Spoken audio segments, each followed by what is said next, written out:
Aujourd'hui, en Jésus-Christ, toutes les nations de la terre peuvent servir Dieu. C'est pourquoi, mes frères, vous devez sortir de tout complexe par rapport aux Juifs. Un Juif qui se convertit est égal à un Congolais qui se convertit. Amen. Hein? Ce n'est pas que lui, il est plus que toi, fils de Dieu. Non, nous sommes fils de Dieu au même niveau. Je répète, nous sommes fils de Dieu au même niveau. C'est pourquoi la Bible nous révèle que lorsque Jésus-Christ devait être crucifié, il y a un homme qu'on appelle Simon de Cyrène qui l'a aidé. Et Simon de Cyrène n'était pas juif, il venait de la Libye qui est l'Afrique, afin de révéler déjà que Jésus-Christ par sa mort permettait à toutes les nations de participer à l'œuvre de Dieu. Oui, bien-aimé, c'est un Africain qui a aidé Jésus-Christ à transporter sa croix. Et lorsque Jésus-Christ a failli mourir, persécuté par Hérode, il a fui en Égypte, qui est l'Afrique, car Dieu voulait prophétiser qu'au travers de Jésus-Christ, toutes les nations de la terre allaient le servir. Alors sortez de ce complexe de juifs. Bien-aimé, l'onction n'est pas dans l'hébreu. Si tu prêches en français, l'autre en hébreu, c'est la même chose. Parce que maintenant, les chrétiens, bizarrement, commencent à tomber dans un complexe par rapport aux juifs, alors que nous sommes tous fils de Dieu. Et d'ailleurs, un juif qui n'a pas cru en Jésus-Christ ira en enfer. Alléluia, il ira en enfer. Frères et sœurs, vous devez être sûrs de votre salut et ne pas tomber dans des complexes d'infériorité par rapport aux juifs. À présent, je veux dire une autre chose. Il ne fallait pas seulement être juif, il fallait être de la tribu de Lévi et de la famille d'Aaron. C'était seulement les fils d'Aaron qui pouvaient prétendre à la sacrificature. Et seulement les fils de Lévi, d'une tribu particulière en Israël et d'une famille particulière pour être serviteur de Dieu. Mais aujourd'hui, tu as seulement besoin de la nouvelle naissance. Qui est né de nouveau? Tu peux servir Dieu. Plutôt dans l'Ancien Testament, tu deviens souverain sacrificateur par le sang, mais dans le Nouveau Testament, c'est par la foi.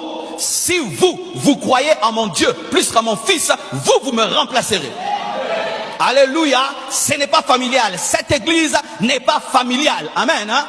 Ce qui fait bien aimer que comme l'église n'est pas familiale, ce n'est pas parce que tu es membre de la famille du pasteur que tu es super à l'église. Amen. Hein?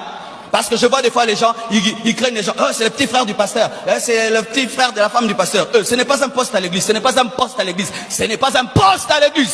Si pendant que je presse, mon fils arrive, il va s'asseoir où? Derrière. Et quiconque est de ma famille ici, mettez-vous à laquelle elle est, comme tout le monde. Alléluia. Il n'y a pas de super famille dans l'église. Je répète, il n'y a pas de super famille dans l'église. Sinon, c'est la chair. C'est l'esprit de l'Ancien Testament qui vient dans le Nouveau Testament. Ton fils n'a pas l'appel, tu en fais un prédicateur. Et il n'a pas l'onction, tu en fais un prédicateur. Et puis tu tues l'église et tu le tues. Car si quelqu'un n'a pas appris l'aviation, tu en fais de lui un pilote, tu l'as au Lingeti. Quiconque fait de son fils un pasteur sans qu'il ait l'appel, c'est comme si tu fais de ton fils un pilote, mais là jamais même conduit une moto.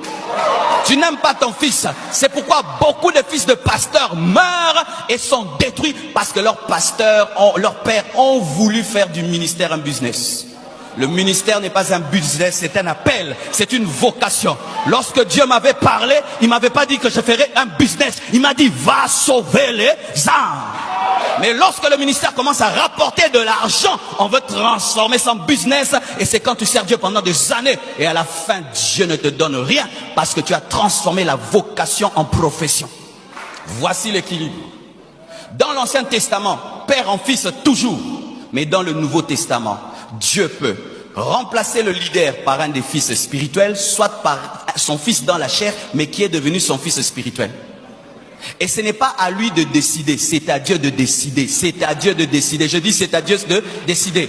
Et comment on peut savoir que c'est Josué qui a remplacé Moïse? C'est lorsqu'il n'a pas peur du Jourdain. Car si tu remplaces celui qui a la victoire sur l'eau, tu dois vaincre l'eau. Et si tu remplaces un homme, on doit sentir qu'après lui, par toi, les choses continuent. Si ça s'arrête, c'était la chair. La relève se démontre lorsque tu continues à faire grandir les choses, lorsque le leader n'est pas là.